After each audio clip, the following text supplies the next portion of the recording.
L'alchimie, selon la tradition, tout le monde en parle, c'est soi-disant l'art de faire de l'or, de s'enrichir à peu de frais. Et là-dedans, nous avons évidemment, comme au Moyen-Âge, des faussaires qui font de l'or de la sainte farce, et puis qui finissent sur les gibets dorés. Mais, si on regarde un peu mieux l'histoire de l'alchimie, il y a des phénomènes étranges, comme par exemple le grand chimiste Berthelot, au XIXe siècle, qui a passé une grande partie de sa vie à travailler sur l'alchimie, alors que c'était l'un des plus grands chimistes de son époque. Comme s'il avait découvert qu'il y avait quelque chose à trouver. Et puis, toujours à la même époque, nous avons Eugène Chevreul, qui lui était l'un des plus grands chimistes de son temps aussi, puisque c'est lui qui a lancé par la découverte des couleurs le mouvement impressionniste, qui se sont inspirés de ses travaux. Mais lui avait une bibliothèque énorme d'alchimie, et il est mort à 105 ans, ce qui est déjà pas mal, hein, surtout au XIXe siècle, où les gens mouraient à 40 ans ou 50 ans.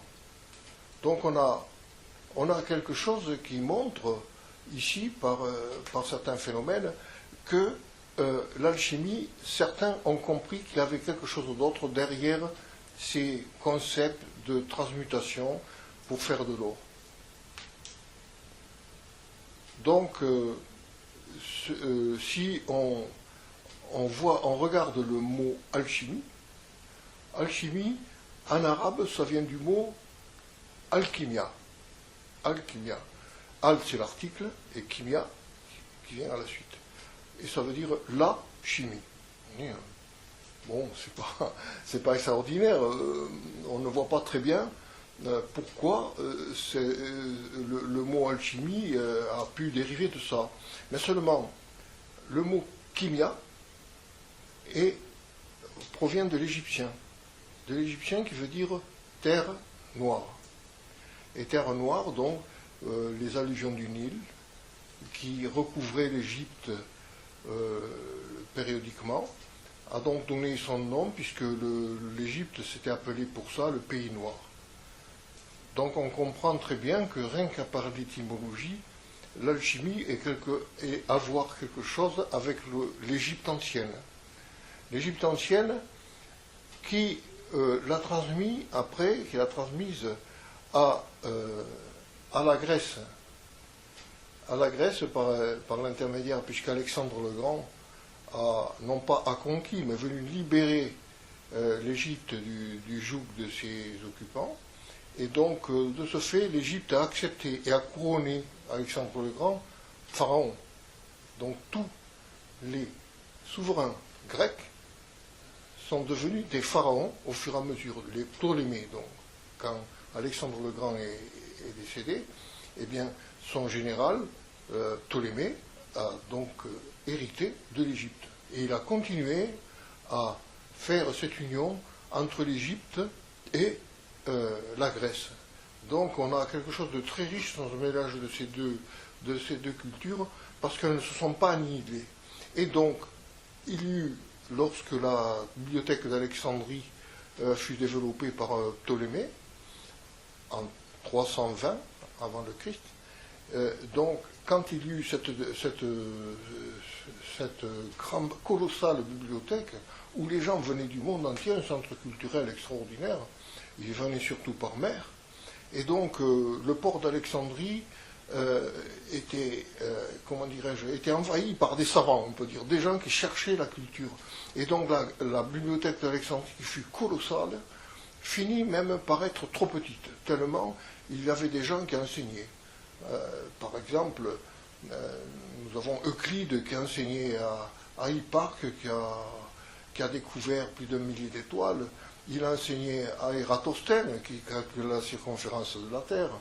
Il enseigna aussi, à plusieurs savants qui furent les clés de voûte de notre culture occidentale. Et donc, cet attrait était tellement puissant, et en même temps, le roi Ptolémée, lui, faisait des recherches. C'est-à-dire que chaque fois qu'un bateau arrivait dans le port, immédiatement, il y avait une estafette de personnes qui montaient, ce n'étaient pas des soldats, qui montaient, ils prenaient tous les documents, quand un document, et ils le recopiaient. Et ils rendaient l'original quand ça ne valait pas le coup, mais s'il était important, ils gardaient l'original. Et ils envoyaient des gens dans le monde entier pour faire la recherche de tout ce qui a été écrit. Vous voyez, donc, en même temps, ça veut dire que à Alexandrie, qui était grec et égyptien, eh bien, il y avait des gens qui parlaient toutes les langues. Et tout était enseigné. L'astronomie, la philosophie, les mathématiques, la médecine, tout était enseigné. Et donc, c'était tellement colossal, puisque c'était le seul centre culturel du monde, on peut dire, que petit à petit, elle est devenue trop petite. Et donc, des centres culturels se sont éparpillés autour de la grande bibliothèque, 20-30 kilomètres, et c'est là un Égyptien qui habitait dans une succursale, si je puis dire, de la bibliothèque d'Alexandrie, à Mendes exactement, qui en 200 avant le Christ, donc, écrivit le premier livre d'alchimie. Il s'appelait Bolos Démocritos. Donc, toute cette histoire de l'alchimie est d'origine certes égyptienne, mais elle a été ensuite prise par les Arabes lorsqu'ils ont occupé l'Égypte, et puis ensuite ont migré en Occident. Mais si cet intérêt s'est maintenu dans toutes les civilisations, et l'islam à cette époque-là était très, très évolué, c'est qu'il y avait un autre point, un autre but que de faire de l'or ou d'essayer de faire un élixir de longue vie. Et c'est là qu'on arrive à Montpellier. Montpellier, donc, a une caractéristique très particulière. C'est qu'en 984, quand elle a été créée, je pense que je ne me trompe pas, à quelques années près, je n'ai pas de documents, donc quand elle a été créée, cette ville, eh bien, il n'y avait rien. Il n'y avait rien, il n'y avait qu'un habitant, il s'appelait Amalbert, c'était le fermier, une ferme. Et donc, quand un certain Guillaume hérita de Béra, le comte de Mauguio, de cette manse de Montpellier, eh bien, Guillaume ne fit rien tant que Béra n'est pas mort. Et donc il a attendu 3-4 ans.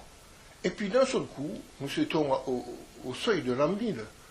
Les maisons, on construisit des maisons, et les premiers médecins, et nous ne savons pas pourquoi, commencèrent à venir, et des praticiens, et même formèrent de mini-écoles.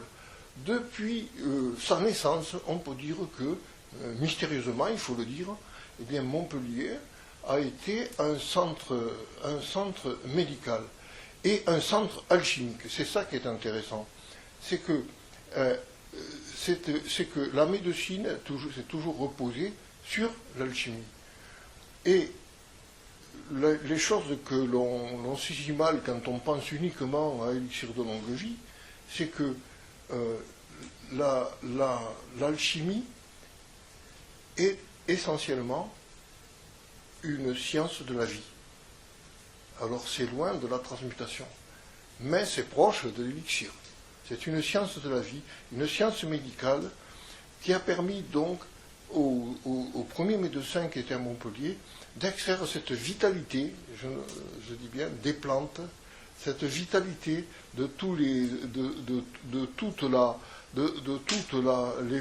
végétaux qui étaient autour de Montpellier, et qui devaient être extrêmement riches. C'est peut-être l'une des raisons pour qu'ils s'installèrent là, puisque Montpellier, vous savez, le nom lui-même, on dit le monde des jeunes filles, mais aussi le monde des épices. Hein.